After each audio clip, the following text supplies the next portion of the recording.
Larry Page accused Musk of being a speciesist, someone who was biased in favor of their own species. Well, yes, I am pro-human, Musk responded. I fucking like humanity, dude.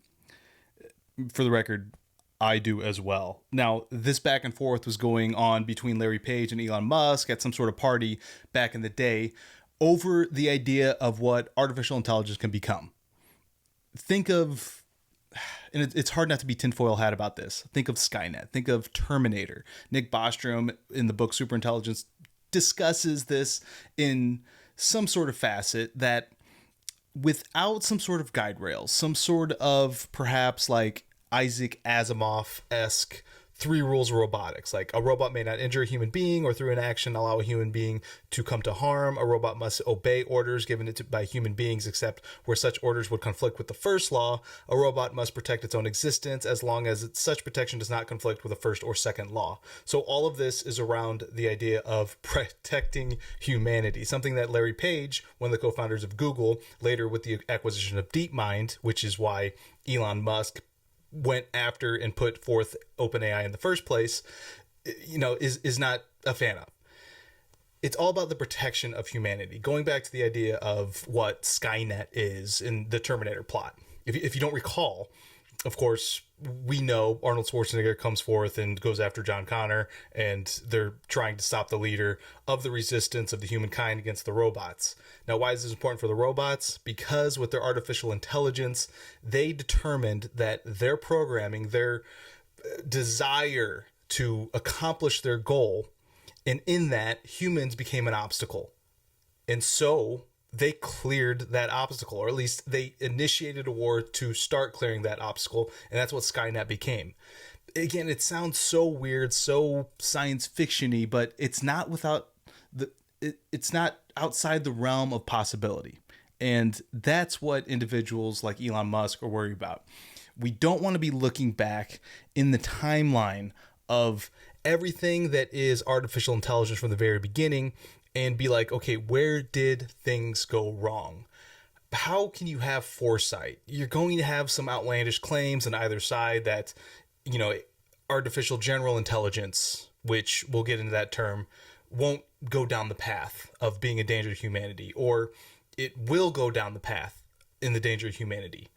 But it doesn't hurt to at least entertain this kind of scenario, this future scenario based on just the ideology of what artificial intelligence is. Now, it all goes around this artificial general intelligence, artificial super general intelligence. Right now, we're in this lane of artificial narrow intelligence where we train a model for a specific task, and it's pretty specific. Like if you think of like the AlphaGo model that Google created back in the day when it finally beat a professional Go player. Well, it's not like that AlphaGo model is going to adapt and then be focused in chess or backgammon or any other board games. It was just specifically trained in that narrow element. Same things like stockfish that are performing, way better than a human could with knowing the right moves in chess. It's very narrow. This model is going to go all of a sudden drive your vehicle. But in artificial general intelligence, it potentially could. So that's the worry. These models veering off in ways that were unintended, that could be contradictory to what Isaac Asimov, we're talking iRobot, we're talking the Foundation, kind of saw. Like it's not that difficult to think that could be.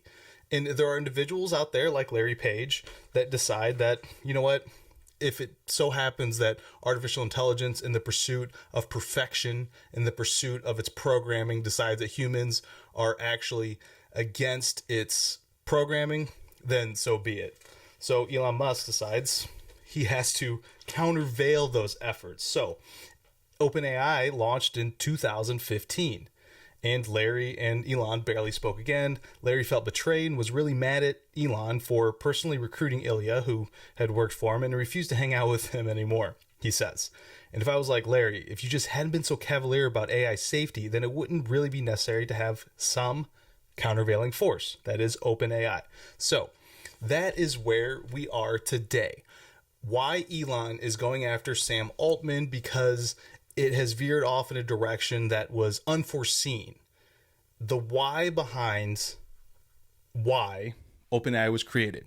A non-profit, not a not-for-profit, a non-profit entity to develop artificial intelligence, be the voice of policy, protection of humanity, making everything, all this incredible things like the generative pre-trained transformers, the GPTs that are behind ChatGPT, open source, putting it out there for everyone to understand, adapt the models without the intent to make a profit.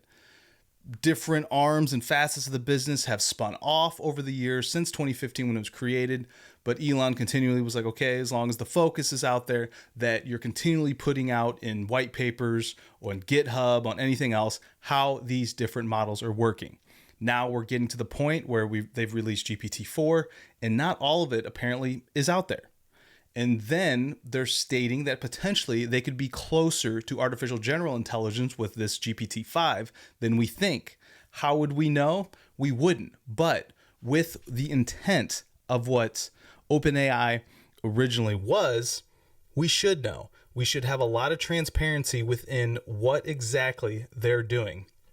Now, I want to scroll to the bottom of this lawsuit because it does have right here in exhibits, I believe 1, certificate of incorporation, and with big focus, I'm going to read the third clause here in their non-stock corporation. This corporation, OpenAI, shall be a non-profit corporation organized exclusively for charitable and or educational purposes with the meaning of Section 501c3 of the IRS. That's a non-profit classification as amended, or the corresponding. The specific purpose of this corporation is to provide funding for research, development, and distribution of technology related to artificial intelligence. The resulting technology will benefit the public, and the corporation will seek to open source technology for the public benefit when applicable. The corporation is not organized for the private gain of any person. In furtherance of its purposes, the corporation shall engage in any lawful act of activity for which nonprofit corporations may be organized under the General Corporation Law of Delaware. So that's what OpenAI is. But we know in the timeline of everything that is artificial intelligence, OpenAI is at the forefront. End of right here, OpenAI ChatGPT, November 30th, it debuts.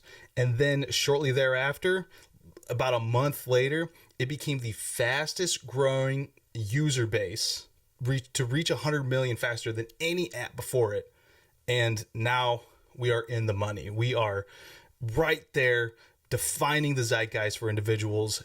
AI must be everywhere. Everyone must get their hands on it. Microsoft's a big investor, and Sam Altman is the face of the future.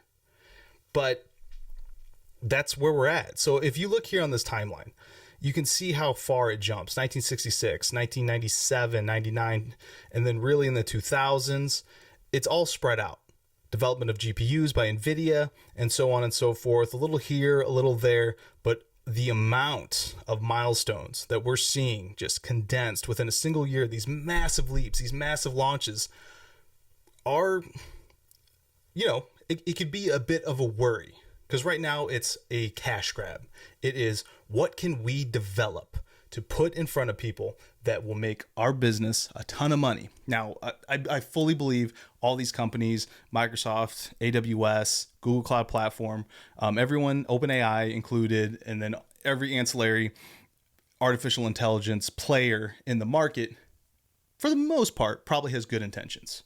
Maybe not Google based on Larry Page's comments, but it's about maybe the betterment of humanity, to have better work output. But also we know that there's this underlying cash motive. When we look back at the lawsuit, this is what Elon's worried about when he was trying to be that individual to stop Google from purchasing the company DeepMind, which is now the big focus AI arm of Google. He was worried that money was going to be putting humanity in a place that didn't have enough foresight or enough focus, enough bias towards the protection of humanity. And once you get the toothpaste out of the tube, you can't put it back in. It is out there, and OpenAI is supposed to be that voice. So through this timeline, this is what Elon kind of talks about. Now, I will caution and say that, this is a lawsuit filed on behalf of Elon Musk, so we really don't fully have accounts from Sam Altman. He has spoken on it here or there. Elon's notorious for being a little one-sided, and I mean that's well covered in Walter Isaacson's biography of him. So, it's tough, but a lot of this does align based on the trajectory of what we've seen as outside observers of OpenAI. Just that the slow slip, the amount of investment Microsoft has in ChatGPT and OpenAI in general. And yeah, I get it. So what is this lawsuit all about? Is it about money? No, it's not about money at all. I find it fascinating that Elon's focus on the betterment of humanity with SpaceX, with developing alternative fuel sources of, Tesla Motors and Neuralink and everything else, is at least in his eyes, for the betterment of humanity. And as a byproduct, he has just made tons and tons of money.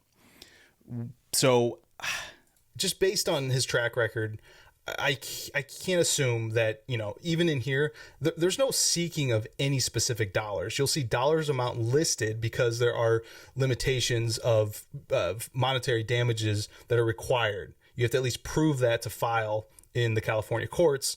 So they're listed in here, but a lot of this is just mainly, first cause of action, breach of contract. If you scroll down here, he just wants enforcement. Plaintiff also seeks specific performance for Sam Altman and OpenAI to adhere to the original certification of incorporation. Even here in the second cause of action, promissory estoppel, we go down here, injustice be avoided. Specific enforcement is what they're seeking. Breach of fiduciary duty. Plaintiff seeks entitled specific performance. Fourth cause of action, unfair business practices. Entitled to restitution and or monies received by defendant while engaged in such practices.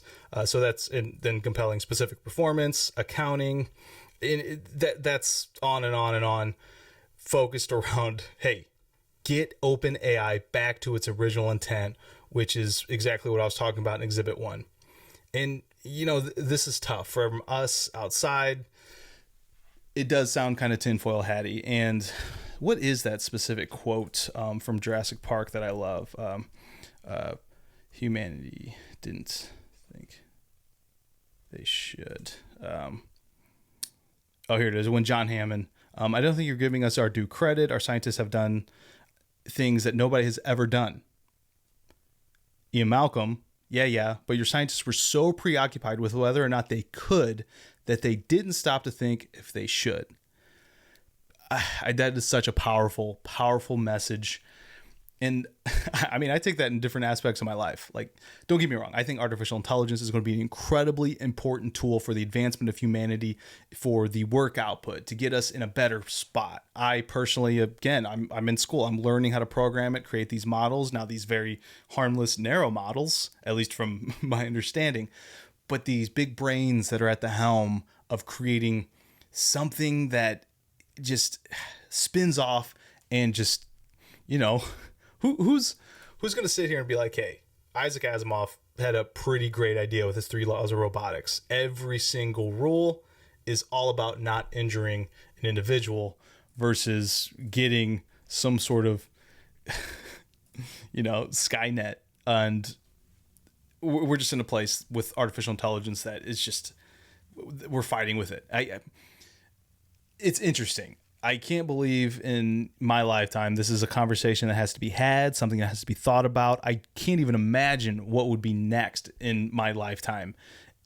And I'm just curious what your thoughts are. How well ingrained are you educating yourself in the possibilities, the trajectory of what artificial intelligence, artificial super general intelligence, everything that we're going to be seeing probably within the next decades. I mean, even if you look at Apple, like the pivot. So people always wonder why we don't have flying cars. Well, flying cars would have required energy. And in lieu of the age of energy in our lifetimes, we decided that things like this were more important.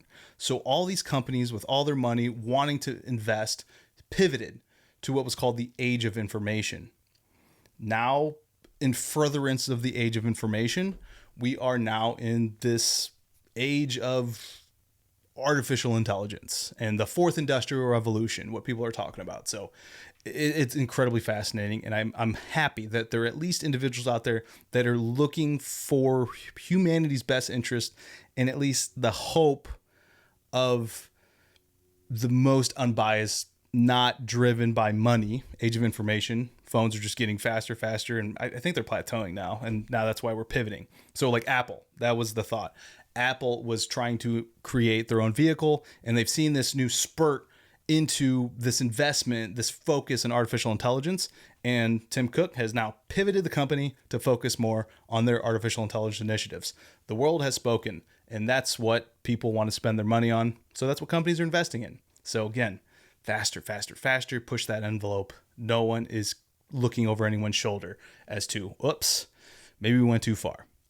Let me know in the comments what you think about artificial intelligence, what's going on. Do you buy what Elon's doing as far as pushing OpenAI to be that nonprofit policy, the state of what should be with artificial general intelligence? Everything should be out there. Or do you have some other thoughts? Let me know.